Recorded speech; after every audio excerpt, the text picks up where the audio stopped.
Some might think that school teachers work 6 hours a day, 5 days a week, and enjoy long holidays throughout the year. But in recent years, studies have found their reality to be far different. I remember so clearly driving to the previous school I was working at, thinking, oh my God, if someone just if someone crashed into me now, that would solve so many problems. My 14-hour day would start at 7 a.m. to give me enough time to finalise preparations from the previous day. As soon as I entered the school gates, the pressure started immediately. Someone I worked with, he had a young kid, and he was telling me that every time he went home, his youngest would cry when he picked them up because they just didn't know who he was. So that's the kind of scope that teachers are facing when they go back home. Health and safety executives say these workers are the most stressed in Britain. And according to a national education survey, only 15% of teachers feel their workload is manageable all or most of the time. With Ofsted inspections, lack of support staff and pressure to increase exam grades amongst the top causes of stress. The question is, are teachers at breaking point?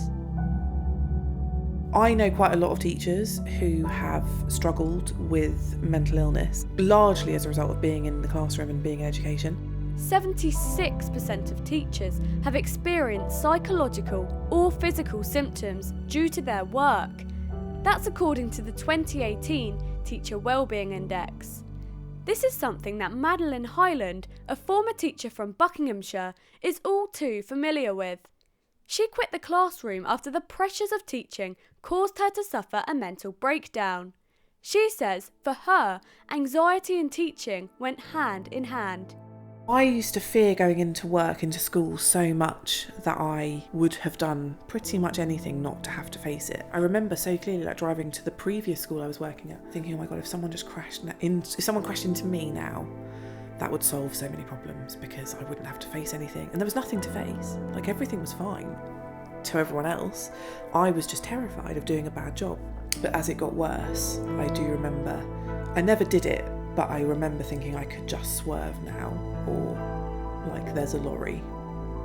This would be my chance. In the mornings before work when it was really difficult, I don't know how seriously I'd consider throwing myself down the stairs, but the thought very regularly would happen where I'd think, well then I couldn't go in. I was having panic attacks, 3 or 4 panic attacks a day. I couldn't leave the house. I couldn't see my friends. I couldn't put the television on. I couldn't open up a computer because of the link to doing that when I was working. It took years for me to be able to open a laptop because the feeling of terror that I used to have about opening work emails didn't go away for a long time. And yeah, I kind of just stopped functioning. I couldn't go to the shops. I couldn't drive. I was very sick quite a lot of the time. And I just had these very regular panic attacks that could happen at any point in the night or in the day. So what kind of pressures are teachers in the UK, like Madeleine, facing? So the school I moved to was anticipating an Ofsted inspection. So every meeting we had was about how we have to be outstanding for Ofsted, which in my head was this doesn't make sense. We have to be outstanding for the students that we teach. It's not to tick a box. But that didn't seem to, it was all about, getting the grade. So we had a mocksted, so a fake Ofsted in the October of that first term, where we were all graded. They came round, they basically were Ofsted, but pretend. And I was selected as one of the teachers to perform, so that had to be outstanding, obviously. I was then called in to be part of this panel that were talking about how do we take the school from good to outstanding. I'd never been in a situation where every single result had to be justified. It felt like you were in a massive magnifying glass and everything you did, anything, and it wasn't usually me, it was usually one of my team that didn't quite meet the mark, was this huge red flag. And why isn't it this? And what are you going to do about it? And not, well, hang on, that student is really difficult and it doesn't really come down to the teacher in this instance, it's down to the student. It wasn't that, it was, what are you doing? And then you'd get an email from a parent, what are you doing wrong with my child? I used to have students coming to me with lists of things that they didn't like about the way their teacher taught, things that they criticised about their lesson. I've told mum about this and she says it's not acceptable for a teacher to be doing this in the classroom, drinking a coffee or whatever. It felt like you couldn't do right. It felt, unless you were outstanding all the time. So I was outstanding all the time, and I didn't have to deal with that scrutiny, except it was breaking me. But none of my staff were, because it's not fair. You can't be that good all the time. It's not normal. Victoria Hewett, a secondary school teacher from Kent, is also familiar with these pressures. She came close to leaving the profession altogether in 2016 when she experienced a mental breakdown in front of her class. She has since moved schools. The factors that contributed to my breakdown was definitely the workload. It was just excessive. There was regular scrutinies, book looks, we had regular observations. I recently came across my lesson observation sheets, and there were 39 from a period of a year and a bit, and it just shows you how regular those observations were, partly because we were a new school, but partly because there was just such a high expectation of staff there as well. And there's that drive for excellence and outstanding. I did keep a workload diary just to kind of look at where I was putting my time and what was taking me so long, in order to then take that to my head teacher to kind of ask for a bit of help about how to reduce that workload. And in that there were writing exams, lots of printing, creating lesson resources, differentiated resources. There was things like observations and writing paperwork that went with the observations. And all of that was leading to me working about 60 to 70 hours a week on average. Some weeks I would work slightly less, but it'd be dependent on what was going on that week. But most of the time I was working 60 to 70 hours in order to get all the work done that was expected. Now, the suicide rate for primary and nursery school teachers alone in England is almost twice the national average. That's according to the Office of National Statistics. But is there a link between suicide and stress rates and the pressures that teachers are currently facing? I spoke to a primary school teacher who says the stress of her workload is causing her to suffer from severe depression. She asked to remain anonymous. The following is a reconstruction. When I first started teaching, I wanted to make a difference to every child in my care. I knew that teaching is a hard-working profession, but nothing could have prepared me for the pressures I was put under daily. My 14-hour day would start at 7 a.m. to give me enough time to finalise preparations from the previous day. As soon as I entered the school gates, the pressure started immediately. There would always be memos from colleagues and the leadership team asking for something. Then there would be staff meetings or morning briefings. Sometimes these meetings were needless, and I would always be thinking that I could be best spending my time preparing things in the classroom. Then there would often be a parent to call in a queue at the photocopier. All these things would just compound the stress and anxiety levels before I even began to start teaching.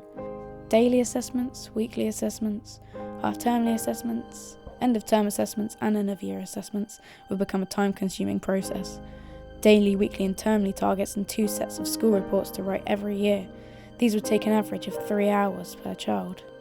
I have been signed off of work with depression and work-related stress, and have been taking antidepressant tablets for the past 6 months. At my lowest, my depression was so severe that I contemplated suicide. I felt nauseous every night before bed, and on average only had 3 to 4 hours of sleep. I would always have a notepad by my bedside in case I woke up with a thought or idea for the next day.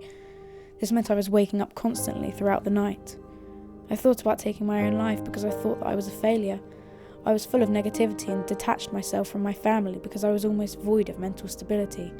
I would forget important things and even would zone out mid-conversation. My appetite weakened and I lost a considerable amount of weight. The thought of stepping into my classroom makes me feel physically sick to the point I gag when someone talks about schools or if I see something related to schools on the TV. I'm seriously considering throwing in the towel as the pressure is just too much to cope with. With these experiences in mind, it appears that workload and long working hours are serious issues for those in the teaching profession. But what effect must these factors be having on a person's family life?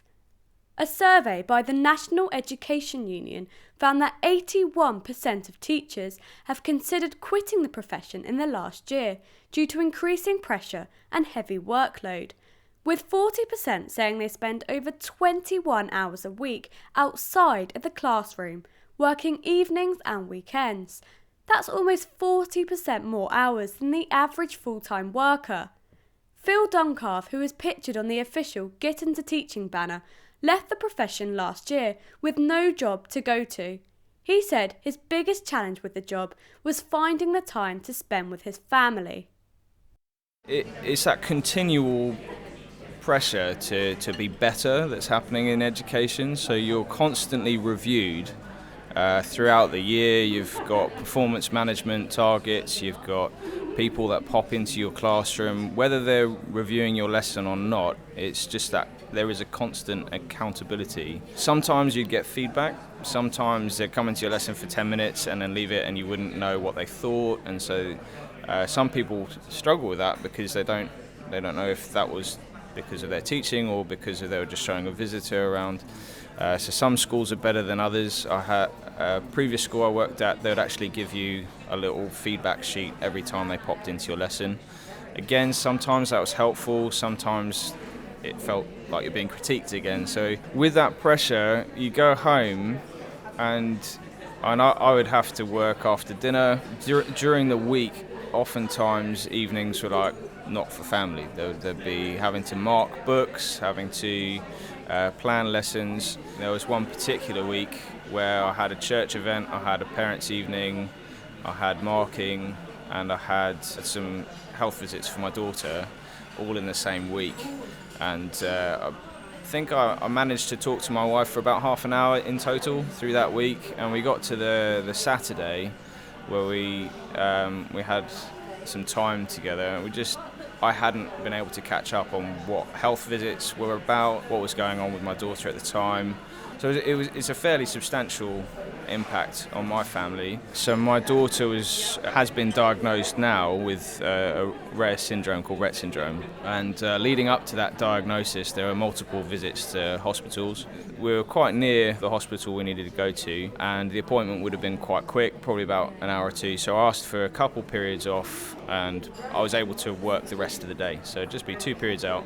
The response was I can take 1 paid, 1 unpaid. I then asked how much was unpaid, how much would I lose out on, and it worked out about 40 quid per period. And so basically I had to make the decision of whether I would lose out on 80 quid or I'd go to my hospital appointment for my daughter. Considering the situation we were in, I felt it was right to go to my daughter, but the pressure on a member of staff and then just the resentment, it was a natural resentment to feel like, come on, it's my daughter, and it wasn't the reason that I left teaching, but it just added to an accumulation of reasons, and that one's quite a significant one. If you can't be there for your family, then you have to think about changing jobs. Just an anecdote from someone I worked with as well. He had a young kid at the time, and he was telling me that every time he went home, his youngest would cry when he picked them up because they just didn't know who he was. So that's the kind of scope that teachers are facing when they go back home.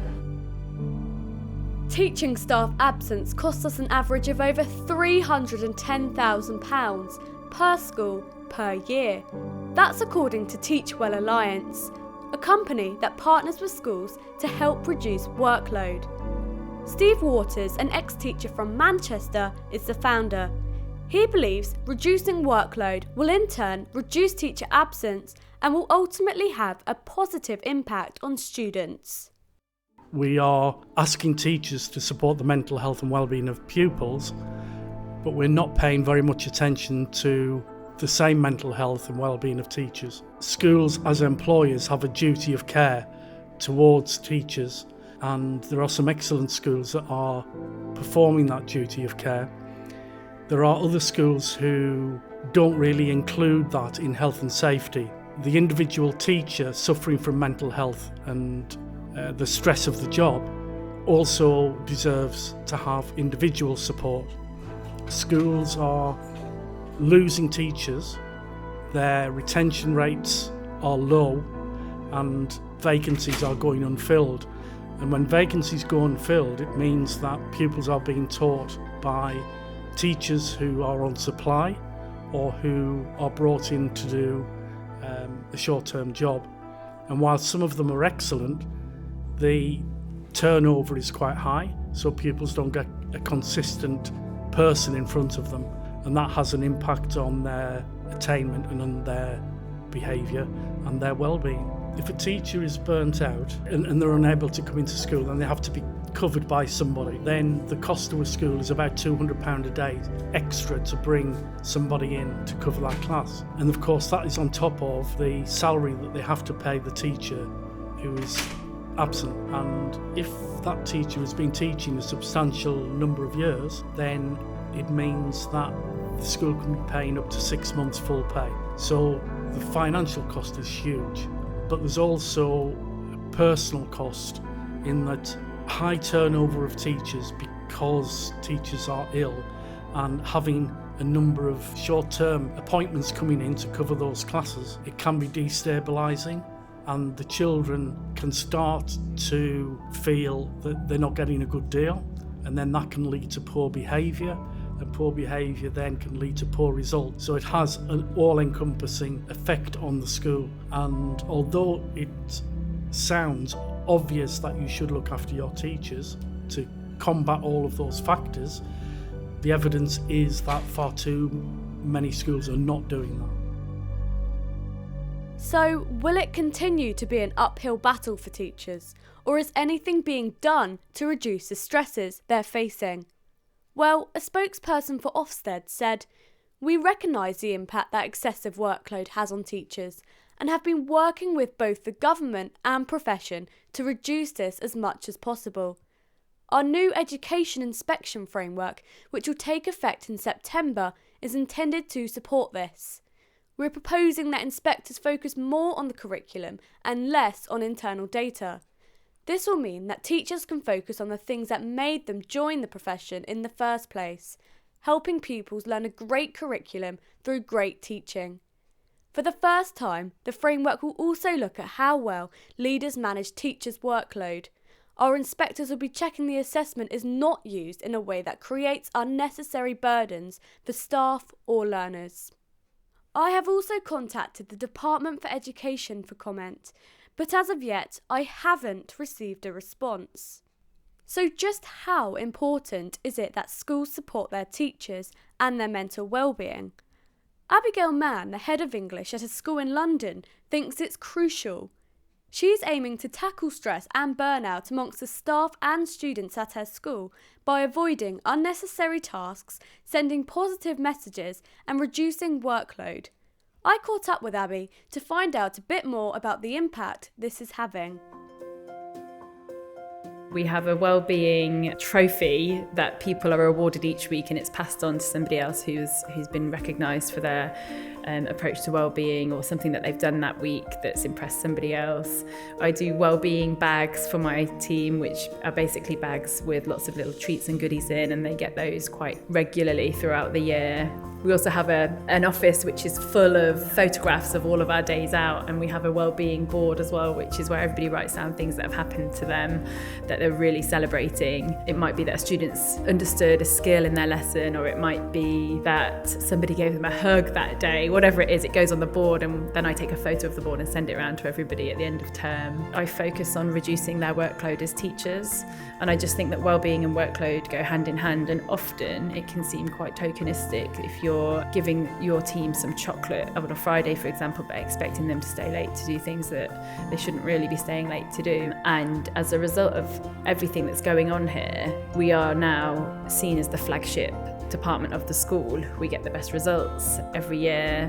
Students enjoy our subject, and they can see that we are really tight as a team as well, and that has a huge impact on the well-being of the team, and it's quite infectious actually, because we've got other members of the school now trying to come down and see what's going on and get involved in the action. And we do have some now honorary members of the English department that just join us for our little well-being trips. Teachers' well-being and students' well-being are two sides of the same coin, and if teachers are not looking after their own well-being, how can they possibly support students in their class to make progress and to support the well-being of their students as well? And it really is a no-brainer for me. If you have a happy staff body, you are going to have teachers that are well equipped to do to teach their lessons, and teachers that are well equipped to deal with the needs, emotional needs, behavioural needs, and the learning needs of the students that they have in front of them. It would be crazy of anyone to think that somebody who is not well themselves, physically and mentally, is able to cope with the really demanding job